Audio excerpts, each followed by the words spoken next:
저는 여기 지금 샌프란시스코의 모던 아트 뮤지엄에 나와 있는데요.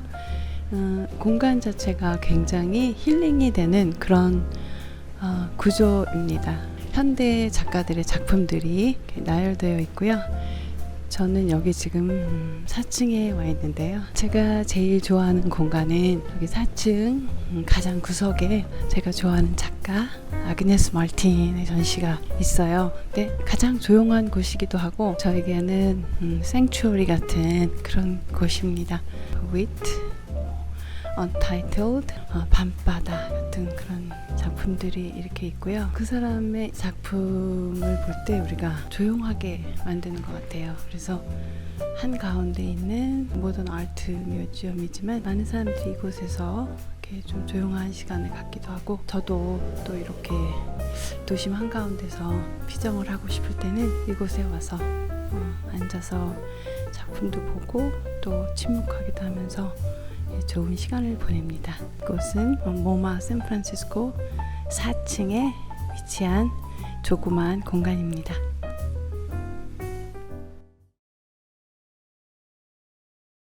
안녕하세요. 사려 깊은 수다의 박정훈 소피아 수녀입니다. 저의 이 다락방에 오신 여러분 환영합니다. 오늘은요 10번째 시로요, 인도의 시인 라빈트 라나트 타고르의 기탄잘리 중에서 92번 시를 골라보았습니다. 그럼 한번 들어보실까요? 더 이상 이 세상을 볼 수 없는 그날이 올 것을 나는 알고 있습니다. 인생은 나의 두 눈에 마지막 장막을 드리우고 침묵 속으로 떠나갈 것입니다. 그러나 이전처럼 별은 어두운 밤을 비추고 아침은 다시 떠오를 것입니다.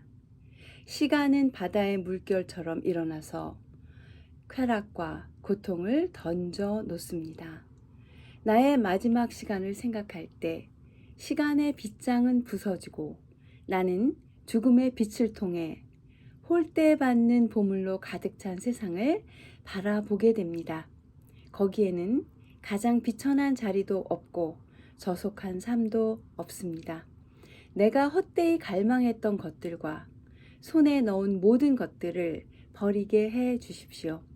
내가 이전에는 하찮게 여기고 지나쳐 버렸던 것들을 진정으로 소유하게 하십시오. 전체가 103편의 노래로 된 이 시집 기탄잘리는요, 원래 벵골 말로 쓰여져 있었고요.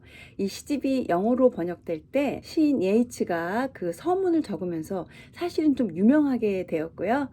그 이듬해 이제 노벨상을 받았습니다. 아시아에서 첫 번째 노벨상을 수상한 작가가 되었죠. 그런데 이 기탄잘리라고 하는 말은요, 사실은 그 디보션, 그 신께 드리는 어떤 공경과 사랑 뭐 이런 뜻이 되겠습니다. 그래서 결국은 이거는 성서 안에서는 그 시편처럼요, 한 영혼이 신께 바치는 노래입니다.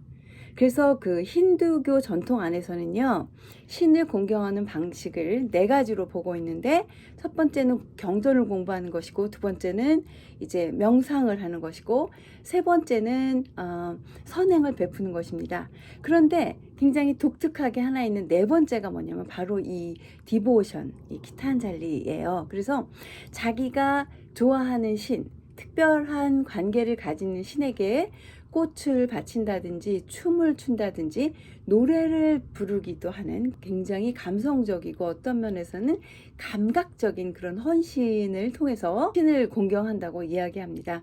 그래서 이 기탄잘리에 실린 이 시를 보면은 저자가 남자라는 걸 충분히 알고 있음에도 불구하고 이 시가 구현하고 있는 세상이나 또 언어들은요, 굉장히 여성적으로 이렇게 느껴집니다. 그리고 이 시들의 후반부에 가게 되면은 전부 죽음에 대한 명상입니다. 그 사랑이라고 정의가 되고 있는 이 신, 그리고 그 인간의 비참함 속에 담겨지는 신의 아름다움을 노래하던 그의 시가 이제 뒤로 가면 갈수록 시간 속에 담긴, 시간이라는 한계에 담겨 있는 그 제한된 인간의 삶, 그리고 또 그 마지막의 의미를 그 신께 바치는 선물이라고 이제 그런 관점에서 굉장히 아름답게 또 겸허하게 이제 기술하고 있습니다. 그러면 92편 이 시를 한번 볼까요?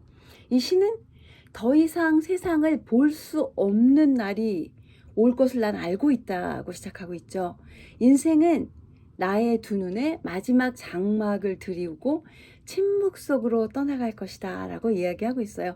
굉장히 아름답죠. 근데 우리는 사실 더 이상 세상을 볼 수 없는 그날이 올 거라는 것을 알아요. 또 침묵 속으로 그 인생은 떠나가게 될 것을 알아요. 하지만 잊어버리고 이렇게 살아갑니다.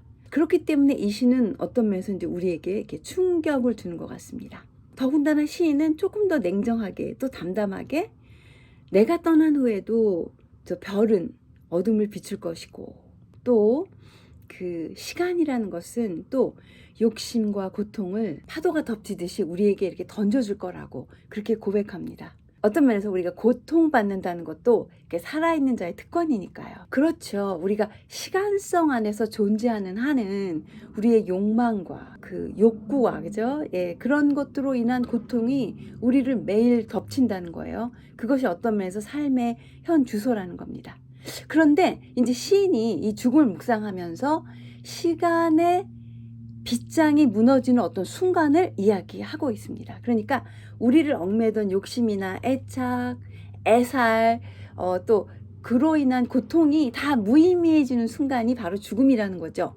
그리고 그런 시간으로 영원을 보는데 어떤 그런 모먼텀에 그 순간에 그 영원의 세상은요, 놀랍게도 홀대받던 보물들로 가득 차 있고 또 좋고 나쁘고 높고 귀하고 뭐 천하고 하는 인간의 그런 차별지심 혹은 뭐 이분법적인 그런 사고로 이렇게 놓여진 그런 작동 체계가 아니라고 이야기를 하고 있습니다. 저는 여기서요 그 홀대받던 보물들이란 말이 너무 마음에 이렇게 남았어요. 내 안에 혹은 이 아픈 세상에 홀대받던 보물들은 무엇일까요? 버림받은 진실, 또 바보처럼 여겨지는 어떤 순수한 감정들 그런 걸까요? 아니면 무능하다고 이렇게 낙인 찍혀버린 어떤 연약한 영혼일까요? 참 더 생각해 봐야 될 것 같아요. 그리고 나서 이 시의 마지막에는 그런 영혼의 세상을 감지한 자로서 살아갈 방법에 대해서 이야기하는데요. 그것은 영혼의 깊은 바람이기도 하고 또 기도이기도 합니다. 그래서 그는 내가 헛되이 갈망했던 것들과 손에 잡고 있는 모든 것들을 버리게 해 주십시오. 그러니까 무소유, 집착으로부터 벗어난 자유로운 영혼으로 살도록 신께, 그 사랑의 신께 기도를 드리는 겁니다. 그리고 아까 그 영혼의 나라는 홀대받는 보물들이 가득한 나라니까요. 이제 이 시간을 살아가는 우리가 할 일은 사소한 이, 또 사소한 일들, 초라한 사람들, 또 가난한 이들, 가난한 일들을 보물처럼 여겨서 진정으로 내가 소유하게 해달라고, 이제 그런 것들을 소유하게 해달라고 기도하는 것입니다.